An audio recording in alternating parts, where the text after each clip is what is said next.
Lalai marhabun izuwa tashar North Media 24 da na subscribe da kuma alamar kararrawa domin samun labarai da dumudumin su. Tinubu ya gana da limamin kiristoci ya ce zaɓar Shettima ba barazana bace gare su. Jama'a barkanmu da warhaka, barkanmu da sake saduwa da ku a wannan lokaci a wannan tasha North Media 24. Sai a gyara zama domin a ji cikakkun labaru. Bola Ahmad Tinubu dan takarar shugabancin ƙasa Najeriya a ƙarƙashin jam'iyyar APC ya gana da limamin addinin Kiristanci na arewacin Najeriya. Ya bayyana wa manyan limaman cewa bai zaɓi Shettima ba don ware Kirista ba, ya yi hakan ne bisa ga cancanta.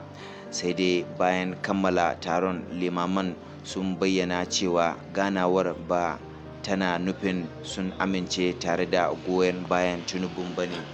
Ɗan takarar shugaban ƙasa na jam'iyyar All Progressive Congress APC Asuwaji Bola Ahmad Tinubu ya gana da wasu malaman addinin Kirista a ƙarƙashin inuwar ƙungiyar Pentecostal Bishop Forum of Northern Nigeria.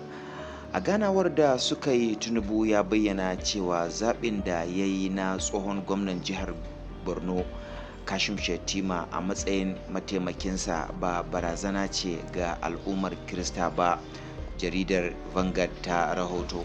Ya ƙara da cewa ya yanke shawarar ne bisa cancanta ba wai addini ba, inda ya ƙara da cewa cancanta ne kawai za ta iya magance ƙalubalen siyasar Najeriya da zamantakewar al'ummar Najeriya baki ɗaya.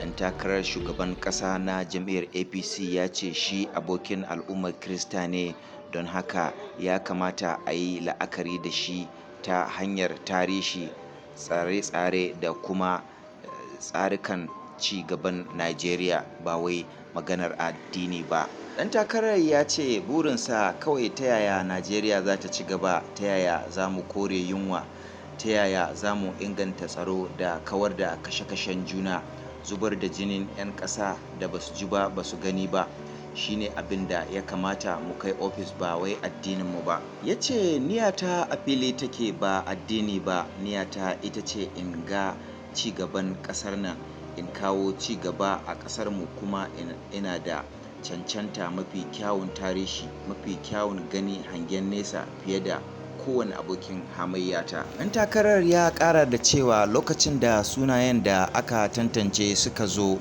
na kalli jaruman waɗanda ke cikin jerin sunayen, tarihinsu da komai, kwatsam sai na ga Kashim Shettima, wanda yake hazaƙa, mai jajircewa, wanda a lokacin Boko Haram ya kare Kiristoci a jihar tashi. Bayan kammala taron, shugaban addinin Kiristoci ya bayyana cewa ba wai zaman da aka yi yana ba da tabbacin za su amince da wannan bayanin nashi da kuma abubuwan da ya faɗa ba, shi ɗan takarar na APC. To jama'a, duka-duka anan muka kawo ƙarshen wannan labarai namu, sai wani lokacin Allah ya kai mu.